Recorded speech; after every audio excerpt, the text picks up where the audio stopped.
I stepped outside with a steaming cup of coffee and my trusty slippers, ready for the usual morning calm. Birds chirping, sunlight spilling over my neatly trimmed lawn. Instead, my foot sank ankle-deep into cold, slimy mud. I froze. My backyard looked like a scene from a disaster flick.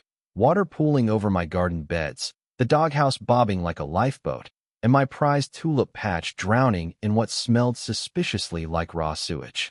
I let out a choked sound, half gasp, half scream, as my dog, Buddy, trudged toward me, soaked, reeking, and proudly dragging a soggy lawn ornament in his jaws. That was the moment I knew someone would pay, and by someone, I meant Linda, the self-proclaimed queen of our homeowners association, HOA, who'd once fined me for having grass half an inch too tall. She had no clue she'd just flooded the yard of a retired civil engineer with a grudge, a garage full of tools, and a mind sharper than the storm that had just wrecked her little suburban dynasty. Just 2 days earlier, my backyard had been a haven. My wife, Sarah, and I had spent the weekend planting a new row of heirloom peppers, spreading mulch, and setting up a shiny new dog run for Buddy, our endlessly cheerful golden retriever. We'd even thrown a small barbecue for the neighbors. Now, the only residents enjoying my yard were the frogs that had apparently moved in overnight to claim their new swampy kingdom. I ditched my coffee, pulled on my boots, and stormed to the fence line, where I spotted a steady stream of water gushing from a random PVC pipe that hadn't been there a week ago. It was spewing runoff like a fire hose, channeling a mini river straight onto my property. I traced its path uphill with my eyes, and there it was, the HOA's latest landscaping masterpiece around the community clubhouse: fresh sod, fancy pavers, and, apparently, an unpermitted drainage pipe tucked under some decorative stones. My jaw locked so tight I thought I'd cracked a tooth. I marched into the HOA office that morning, caked in mud and fury. Linda sat behind the desk like a vulture on a wire, sipping from a tumbler that read, HOA Life, No Compromises. She flashed a smile so fake it could have been shrink-wrapped. Good morning. How can I assist you? She chirped, already prepping for what she assumed was a minor gripe. Linda, I growled. Your runoff pipe flooded my yard. My garden's toast, my dog smells like a landfill, and I've got wildlife squatting on my property. What are you going to do about it? She blinked, then laughed, actually laughed. Oh, that's just nature, sweetie. It's runoff. Everyone gets a little wet sometimes. Think of it as free watering. My eye twitched. I couldn't tell if she was serious or if her HOA crown had fried her brain. I filed a complaint this morning, I said through clenched teeth. Oh, did you? She replied, swiveling to a filing cabinet. She flipped through 2 folders, then shrugged. Doesn't seem to be here. I stared, dumbfounded. I submitted it online. I've got the timestamp. Oh, the online system's been glitchy, she said breezily. Try printing it next time. I left before I said something that'd land me in court, but I wasn't beaten. I was plotting. Linda didn't know I'd spent years designing municipal drainage systems. I knew slopes, pressure, fluid dynamics. She'd built a lazy, cheap fix and aimed it at me. Big mistake. Step 1, reconnaissance. That night, I camped out in my backyard with binoculars, a flashlight, and a notebook, watching that pipe spit its endless stream into my life. I snapped photos, took measurements, calculated flow rates, and mapped its path from the clubhouse project. It was shoddy, illegal, and trackable. Then came a knock at my back gate. It was Mike, my low-key neighbor from 2 houses down, the guy who brewed his own cider and kept to himself. Hey, he said, glancing at my notes. You tracking that pipe too? Turns out I wasn't alone. Mike had done his own digging and found out the HOA had dodged city approval for their drainage setup. Cheap materials, no permits, just a pipe dumping water downhill. He even had drone footage of workers burying it in a rush. You should see what it did to the Petersons' yard, he added. Their koi pond overflowed, fish flopping all over their deck. I thanked him, mentally vowing to owe him a drink. With Mike's footage, my data, and a righteous fire in my gut, I knew what had to happen. Linda had turned my yard into her dumping ground and laughed it off. Time to prove water flows both ways. I didn't just want payback.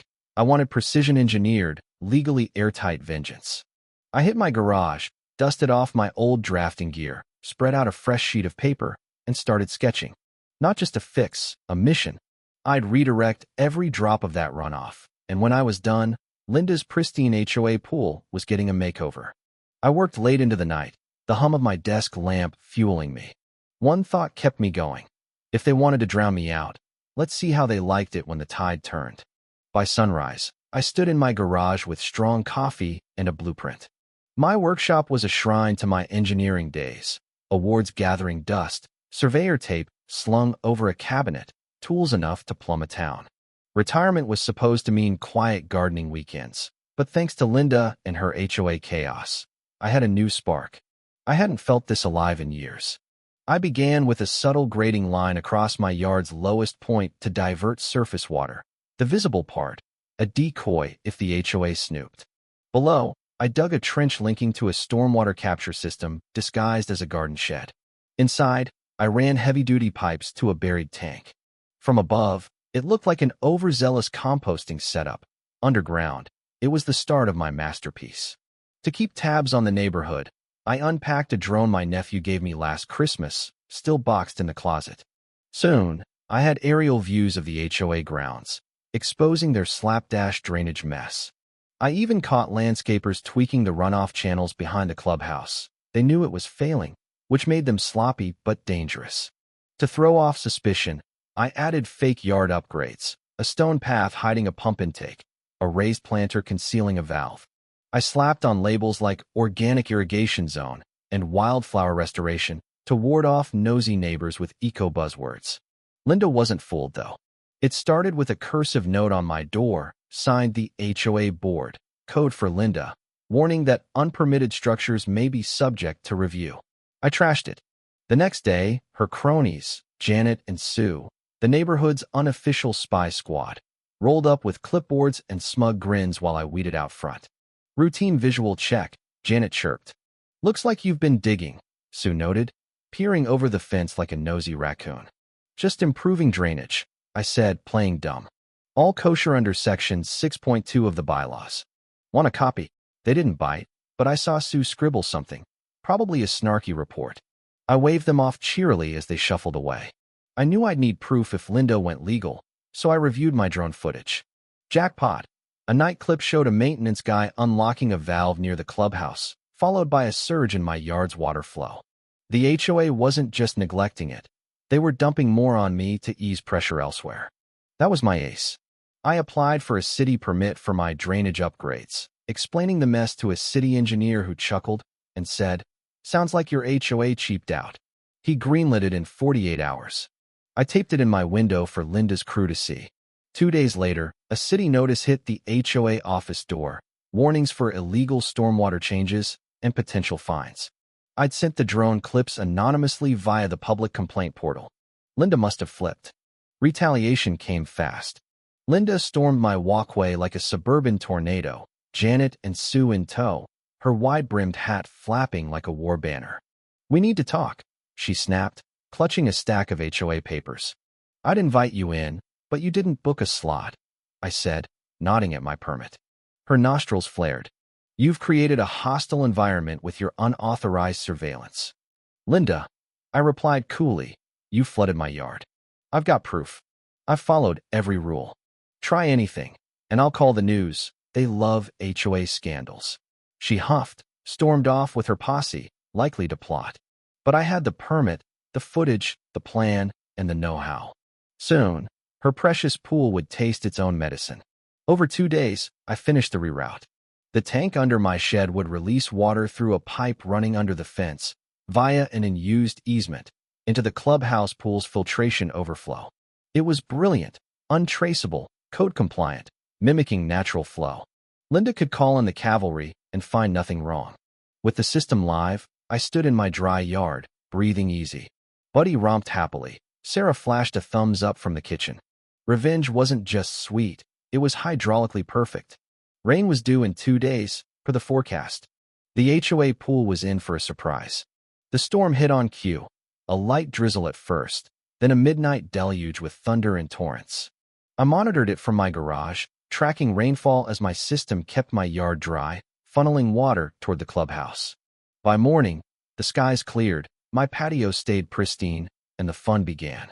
That weekend was the HOA's Summer Splash Bash, Linda's annual throne moment, complete with glittery flyers promising music, food, and poolside drinks. I got a note barring me for noncompliance and hostility. I laughed. She thought she still ran the show.